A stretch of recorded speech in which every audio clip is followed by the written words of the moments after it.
আরে ব্রায়ান ব্রেনেট অল্পের জন্য সেঞ্চুরিটা তার ফসকে গেল। 59 বলে 97 রানের ইনিংস তিনি খেলেছেন, 8টা 4, 6টা ছক্কা হাঁকিয়েছেন। টার্গেটটা যখন 257, তখন আসলে আপনি আর খুব আশানুরূপ কিছু করতে পারবেন সেই দুরাশা দেখে লাভ নেই, যখন অপোনেন্টটা স্পেশালি ইন্ডিয়া।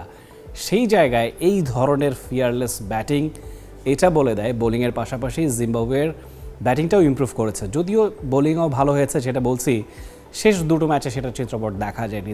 ওয়েস্ট ইন্ডিজের বিপক্ষে 254, ইন্ডিয়ার বিপক্ষে 256 রান তাদেরকে হজম করতে হয়েছে। তারপরে ব্যাট হাতে যেটা বলছিলাম, আপনি এই পাহাড় ডিঙোনোর দুঃস্বপ্ন বা দুরাশা তো আপনি করতে পারেন না। সেই জায়গায় এই ধরনের মডার্ন অ্যাপ্রোচের ব্যাটিং সেটা ব্রায়ান বেনেট করে দেখিয়েছেন। আনফর্চুনেটলি তাকে কেউই সেভাবে করে সঙ্গ দিতে পারেননি। উপরের দিকে মারুমানি, তিনি 20 বলে 20 রান করেছিলেন। সিকান্দার রাজা 21 বলে 31 রান করেছিলেন, দ্যাটস ইট। আর কেউ তাকে ব্যাট হাতে সাপোর্টটা দিতে পারলো না। এই জায়গাটাই ঘাটতি আছে। আপনি যখন এত বড় রানের চাপা পড়ে যাবেন, তখন কাউকে না কাউকে হাল ধরতে হবে, যেটা কিনা ব্রায়ান বেনেট করেছিলেন। 97 রান ইন্ডিয়ার বিপক্ষে চেন্নাইয়ের মতো মাটিতে করতে পারা, ইট ওয়াজ ব্রিলিয়ান্ট। বাট যেটা বলছিলাম, পর্যাপ্ত সাপোর্ট তাকে কেউ জোগাতে পারেনি। ম্যাচটা হারতে হলো, বিশাল বড় ব্যবধানে জিম্বাবুয়ে হেরেছে। 72 রানের বড় ব্যবধানে ম্যাচটা ইন্ডিয়া জিতে নিয়েছে। তবে ইন্ডিয়ার জন্য যেমনটা সাপেবর হয়েছে, নেট রান রেটটা তারা ডিসেন্ট রাখতে পেরেছে এবং পরের ধাপে অর্থাৎ সেমিফাইনাল যেতে হলে এই ম্যাচটা জেতা খুবই ক্রুশাল ছিল। ইন্ডিয়া সেটা করে দেখিয়েছে এবং রান রেটটাও হ্যান্ডসাম রেখেছে। এখন পরের ম্যাচে ওয়েস্ট ইন্ডিজের বিপক্ষে জিতলেই সেমিফাইনালে তারা থ্রু করে যাবে।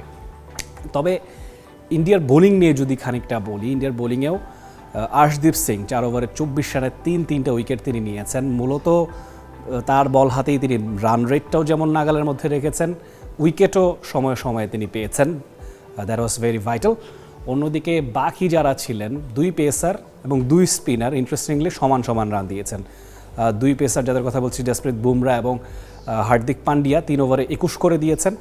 অন্যদিকে বরুণ চক্রবর্তী এবং অক্ষর প্যাটেল 2 স্পিনার, তারাও 4 ওভারে 35 রান করে দিয়েছেন। একটা করে উইকেটও দুজনে নিয়েছেন।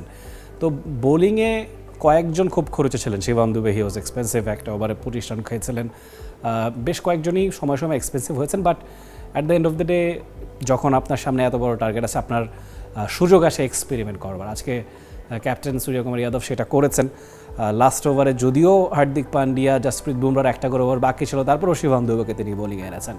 এই ধরনের এক্সপেরিমেন্ট করার লাক্সারিটা ইন্ডিয়ার ছিল, সেটা তারা করেছে। ফলটাও তাদের পক্ষেই এসে গেছে। যেই ক্যালিবারের দল ইন্ডিয়া, সেই রকম রূপে তাদেরকে দেখা যাচ্ছিল না। সেই ঘাটতিটা ইন্ডিয়া মিটিয়েছে, তাদের ভক্তদের জন্যে একটা সুদিন তারা ফিরে নিয়েছে। Rifat Tanvir Rafi, T Sports. For more updates, subscribe to our YouTube channel and click on the bell icon. Follow us on Facebook and Instagram. Download T Sports app to enjoy exciting games and highlights. Visit tsports.com.